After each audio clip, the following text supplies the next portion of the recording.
श्रोते हो नमस्कार. आपण भगवद्गीतेच्या प्रत्येक अध्यायाचं महात्म्य श्रवण करत आहोत आणि हे जे महात्म्य आहे ते श्री महादेवांनी पार्वती मातेला सांगितलेलं आहे. म्हणजे गीतेच्या जर अध्यायाचं पठण पाठ केले आपण तर त्याची फलश्रुती काय आहे हे महादेवांनी पार्वती मातेला सांगितलेलं आहे कथेच्या स्वरूपामध्ये. तर श्रवण करूयात आज आपण श्रीमद्भगवद्गीतेच्या 15व्या अध्यायाचं महात्म्य. श्री महादेवजी म्हणतात, पार्वती, आता गीतेच्या 15व्या अध्यायाचे महात्म्य आहे का. गौड देशामध्ये कृपाण नरसिंह या नावाचे एक राजे होते. त्यांच्या तलवारीच्या धारेपुढे युद्धामध्ये देवतासुद्धा त्रस्त होऊन जात असत. त्यांचा सेनापती अत्यंत बुद्धिवान असून शस्त्रे शास्त्र आणि कलेचा जणू भांडार होता. त्याचे नाव सरभमेरुंड असे होते. एके दिवशी त्या पाप्याने राजकुमारसहित महाराजांचा वध करून स्वतःच राज्य करण्याचा विचार केला. या निश्चयानंतर काही दिवसातच अतिसारामुळे तो मरण पावला.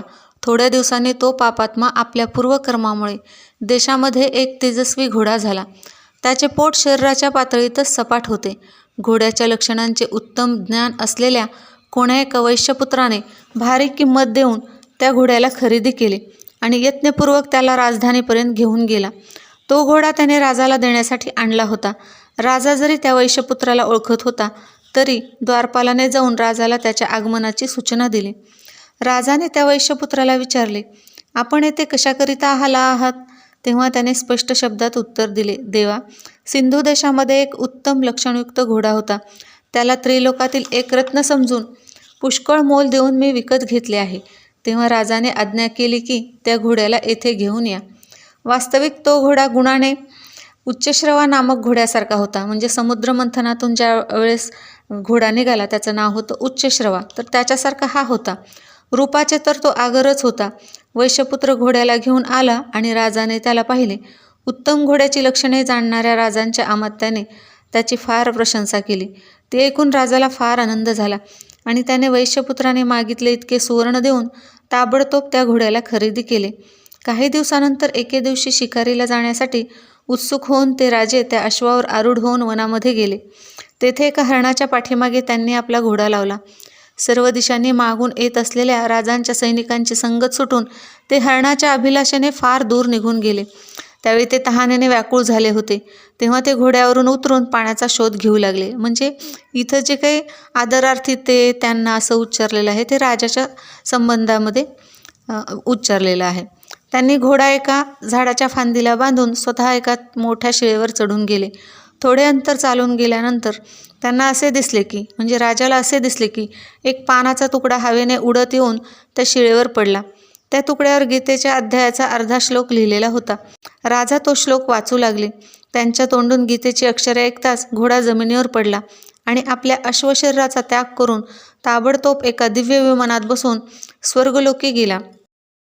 त्यानंतर राजाने पहाडावर चढून एक सुंदर आश्रम पाहिला की जेथे नागकेशर, केळी, आंबे आणि नारळांचे वृक्ष डोलत आहेत. त्या आश्रमामध्ये संसार वासनेतून मुक्त झालेले एक ब्राह्मण बसले होते. राजाने त्यांना प्रणिपात करून मोठ्या भक्तीने विचारले, माझा घोडा जो आत्ता स्वर्गाला गेला आहे त्याचे काय कारण आहे. राजाचा प्रश्न ऐकून त्या त्रिकालदर्शी मंत्रवेत्ता आणि महापुरुषांमध्ये श्रेष्ठ असलेल्या विष्णू शर्मा नावाच्या ब्राह्मणाने सांगितले, हे राजन, पूर्वी तुमच्या येथे जो सरभमेरुंड नावाचा सेनापती होता त्याने तुम्हाला पुत्रासहित ठार मारून तुमचे राज्य स्वतः गिळकृत करण्याची तयारी चालविली होती. अशातच अतिसाराच्या आजाराने त्याचा मृत्यू झाला. त्यानंतर या पापामुळे त्याचा घोड्याच्या योनीत जन्म झाला. येथे कुठेतरी गीतेच्या 15व्या अध्यायाचा अर्धा श्लोक लिहिलेला तुम्हाला मिळाला आणि तुम्ही तो वाचू लागलात.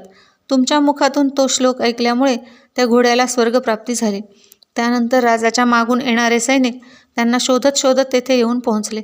त्या सर्वांनी ब्राह्मणाला प्रणिपात करून राजे प्रसन्न अंतकरणाने तेथून निघून गेले आणि गीतेच्या 15व्या अध्यायाच्या श्लोकाची त्या पानाच्या तुकड्यावरील अक्षरे वाचून प्रसन्नता प्राप्त करून घेऊ लागले. त्यांचे नेत्र हर्षभरित झाले होते.